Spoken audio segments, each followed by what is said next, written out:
ओम शांति। ब्राह्मणों का संगम युगी न्यारा प्यारा श्रेष्ठ संसार। सदा न्यारे और प्यारे श्री बाबा बोले, आज ब्राह्मणों के रचयिता बाप अपने छोटे से अलौकिक सुंदर संसार को देख रहे हैं। यह ब्राह्मण संसार सतयुगी संसार से भी अति न्यारा और अति प्यारा है। इस अलौकिक संसार की ब्राह्मण आत्माएं कितनी श्रेष्ठ हैं, विशेष हैं। देवता रूप से भी यह ब्राह्मण स्वरूप विशेष है। इस संसार की महिमा है, न्यारापन है। इस संसार की हर आत्मा विशेष है। हर आत्मा ही स्वराज्यधारी राजा है।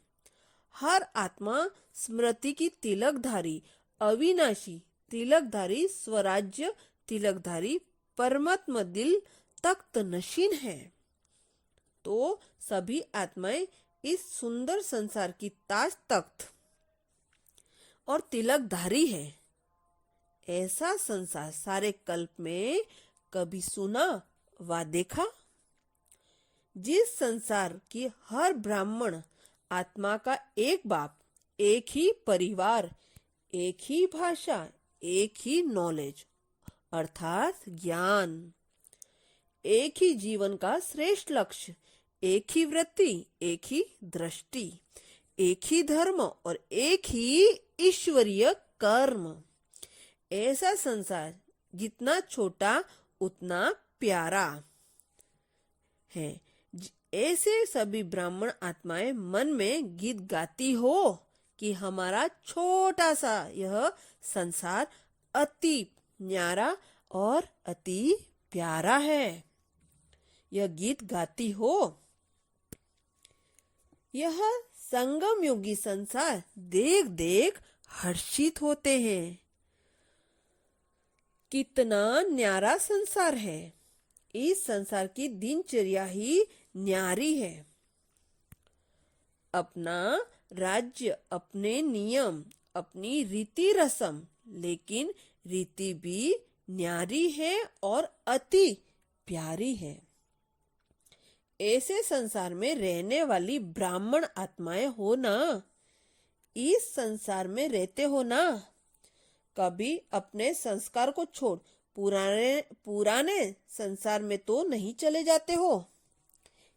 इसलिए पुराने संसार के लोग समझ नहीं सकते कि आखिर भी यह ब्राह्मण है क्या। कहते हैं ना, ब्रह्मा कुमारियों की चलन ही अपनी है, ज्ञान ही अपना है। जब संसार ही न्यारा है तो सब नया और न्यारा ही होगा ना। सभी अपने आप को देखो कि नए संसार के नए संकल्प, नई भाषा, नए कर्म ऐसे न्यारे बने हो। कोई भी पुरानापन रह तो नहीं गया है। जरा भी पुरानापन होगा तो वह पुरानी दुनिया की तरफ आकर्षित कर देगा और ऊंचे संसार से नीचे के संसार में ले जाएगा। अर्थात ऊंचा अर्थात श्रेष्ठ होने के कारण स्वर्ग को ऊंचा दिखाते हैं और नरक को नीचे दिखाते हैं। संगम युगी स्वर्ग सतयुगी स्वर्ग से भी ऊंचा है, क्योंकि अभी दोनों संसार की नॉलेज फुल बने हो। यहाँ अभी देखते हुए जानते हुए न्यारे और प्यारे हो, इसलिए मधुबन को स्वर्ग अनुभव करते हो। कहते हो ना, स्वर्ग देखना हो तो अभी देखो, महास्वर्ग का वर्णन नहीं करेंगे। अभी फलक से कहते हो कि हमने स्वर्ग देखा है। चैलेंज करते हो कि स्वर्ग देखना हो तो यहाँ आकर देखो। ऐसे वर्णन करते हो ना। पहले सोचते थे, सुनते थे कि स्वर्ग की परियां बहुत सुंदर होती हैं, लेकिन किसने देखा नहीं। स्वर्ग में यह होता बहुत सुना, लेकिन अब स्वयं स्वर्ग के संसार में पहुंच गए, खुद ही स्वर्ग की परिया बन गए। शाम से सुंदर बन गए ना, पंख मिल गए ना, इतने न्यारे पंख ज्ञान और योग के मिले हैं, जिससे तीनों ही लोगों का चक्कर लगा सकते हो। साइंस वालों के पास भी ऐसा तीव्र गति का साधन नहीं है। सभी को पंख मिले हैं, कोई रह तो नहीं गया है। इस संसार का गायन है, अप्राप्त नहीं कोई वस्तु ब्राह्मण संसार में, इसलिए गायन है। एक बाप मिला तो सब कुछ मिला। एक दुनिया नहीं, लेकिन तीनों लोगों का मालिक बन जाते हैं। इस संसार का गायन है, सदा सभी झूलों में झूलते रहते हैं। झूलों में झूलना भाग्य की निशानी कहा जाता है। इस संसार की विशेषता क्या? कभी अति इंद्रिय सुख के झूलों में झूलते, कभी खुशी के झूलों में झूलते, कभी शांति के झूले में, कभी ज्ञान के झूले में झूलते, परमात्मा गोदी के झूले में झूलते। परमात्मा गोदी है, याद की लवलीन अवस्था में झूलना। जैसे गोदी में समा जाते हैं, ऐसे परमात्मा याद में समा जाते हैं, लवलीन हो जाते हैं। यह अलौकिक गोद सेकंड में अनेक जन्मों के दुख दर्द भुला देती है। ऐसे सभी झूलों में झूलते रहते हो। कभी सपने में भी सोचा था कि ऐसा संसार के अधिकारी बन जाएंगे? कभी सपने में भी सोचा था कि ऐसे संसार के अधिकारी बन जाएंगे? बाप दादा आज अपने प्यारे संसार को देख रहे हैं। यह संसार पसंद है, प्यारा लगता है। कभी एक पांव उस संसार में, एक पांव इस संसार में तो नहीं रखते हो। 63 जन्म उस संसार को देख लिया, अनुभव कर लिया। क्या मिला? कुछ मिला क्या? वह गवाया, तन भी गवाया, मन की सुख शांति भी गवाई और धन भी गवाया, संबंध भी गवाया।